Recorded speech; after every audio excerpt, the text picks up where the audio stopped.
Welcome to Valhalla Sports Talk's SKOL Report. My name's Jeff Cran, aka the Mad Viking, and this is going to be the first of a number of player profiles that we'll be doing for the 2020 NFL Draft. This is going to be the 85th NFL Draft in the history of the league, and it was scheduled to be in Las Vegas, but they've now moved it to an online-only event due to the coronavirus. Anyway, let's go ahead and get started with the first of our player profiles. Joe Burrow, quarterback, LSU Tigers. 6'4", 216 pounds, from Athens, Ohio. Quarterback for the LSU Tigers, led him to the 2019 National Championship. Unbelievable year for this young man. Came out of nowhere. Nobody saw him coming. The year prior, he played for LSU. Nowhere near the production that he had in 2019. But let's look at 2019. 527 pass attempts, 402 completions, a 76.3 completion percentage, 60 touchdowns, only 6 interceptions. Unbelievable stats year for this young man. Surprising because, as I mentioned before, he did not get a ton of play by the national media in 2018. It just kind of a pedestrian year. But man, 2019 came around and he just lit up the NCAA. Unbelievable season. Let's kind of delve into some of his positives, okay? So as I mentioned, 6'3", 221. He's accurate passer. Unbelievable accuracy for this young man. Like I mentioned, he was about 76% completion percentage. He's got tremendous pocket composure, okay? He doesn't get rattled. He's got ultimate confidence. He reminds me of Johnny Manziel a few years back coming out of college. And some folks are saying that that's why they wouldn't draft him.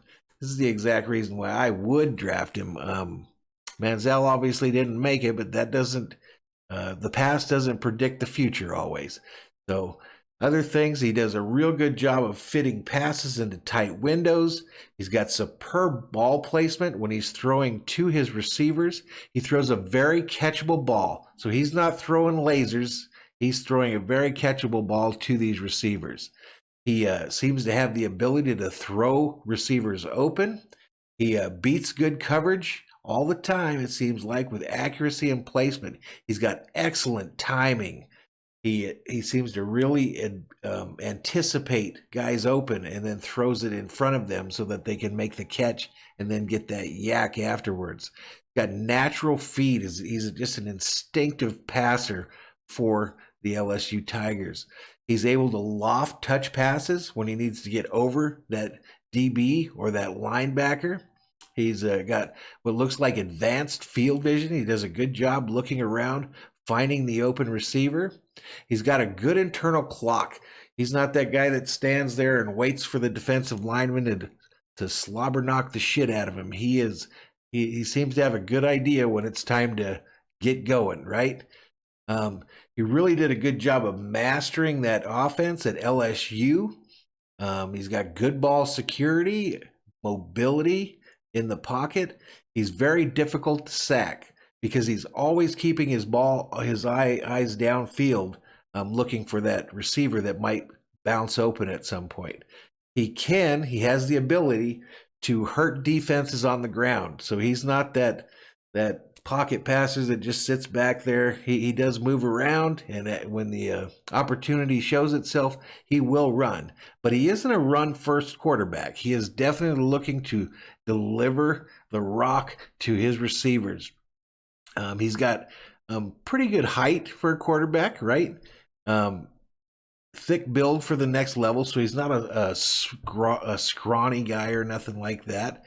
He tends to be a rhythm thrower, so let him get going early so that he can keep going late, right? the players love to play for him. He's got that leadership personality, and he's also a hard worker. I love this kid. I think he's going to be an exciting pro. No matter where he goes, I'll be watching the games for whatever team he ends up getting drafted by. And we're just looking forward to seeing him get drafted in the NFL. Now, let's talk a little bit about some of his weaknesses, according to the pundits out there, right? So some of the weaknesses that people seem to bring up all the time with him is he doesn't have that rocket arm. He's not going to throw the ball for 90 yards in the air or anything like that, or throw it out of the stadium. But he does have the ability to throw it far enough to win football games, as he showed last year playing for the Tigers. Another thing that's come up at the combine, he does have smaller hands, so he's got like 9-inch hands, which is a measurable that some of the NFL teams pay great attention to because they're obviously worried about fumbling and things like that. There also are questions: was he a one-year wonder? I mean, he doesn't have a whole bunch of tape other than 2019. But man, what a 2019 it was. So teams are concerned that he could just be a one-year wonder, but not a worry for me at all. So on all these player series videos, I'm trying to do it to talk to you folks and tell you what kind of players are out there. But I also like to bring up, we're obviously the SKOL report. So we're talking for the Vikings most of the time, or for the Vikings fans most of the time. I'd like to kind of talk a little bit about, would this guy fit in with the Vikings? In my opinion, we would love to have him.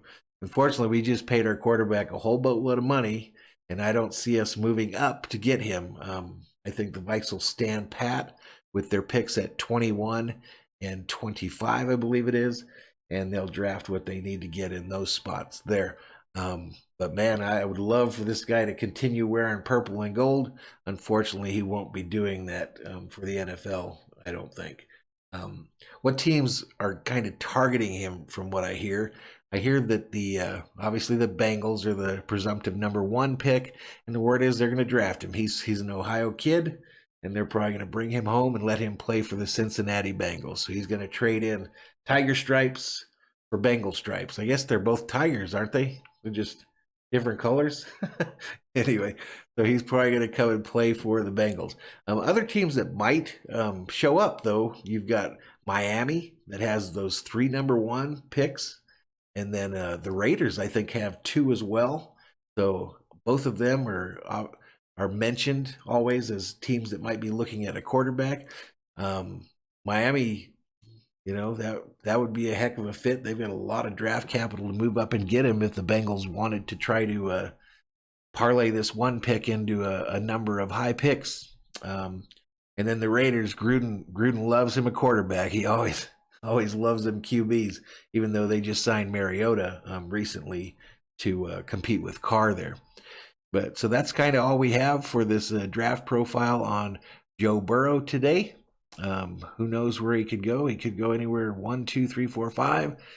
I don't see him dropping out of the top 3 personally, 3 or 4.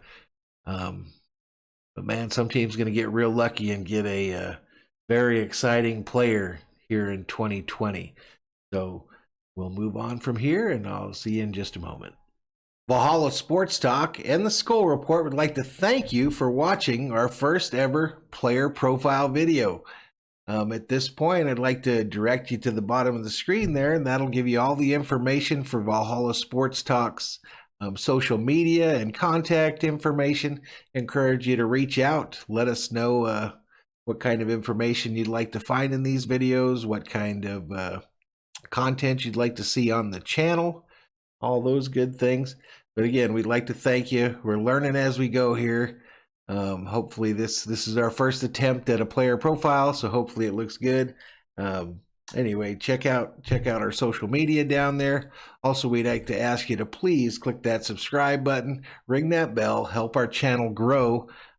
We're just about a month and a half into this deal right now, and kind of finding our way. So appreciate you visiting us today, and hit us up in the comments below. Let us know what you think about Mr. Burrow as he enters the 2020 NFL draft, what teams you would like him to go to, how you think he's going to do, and all those good things. So anyway, you guys have a great evening, and I'd like to just say thank you again for coming in and checking us out, and we'll close this out by saying SKOL to the bull. Thank you.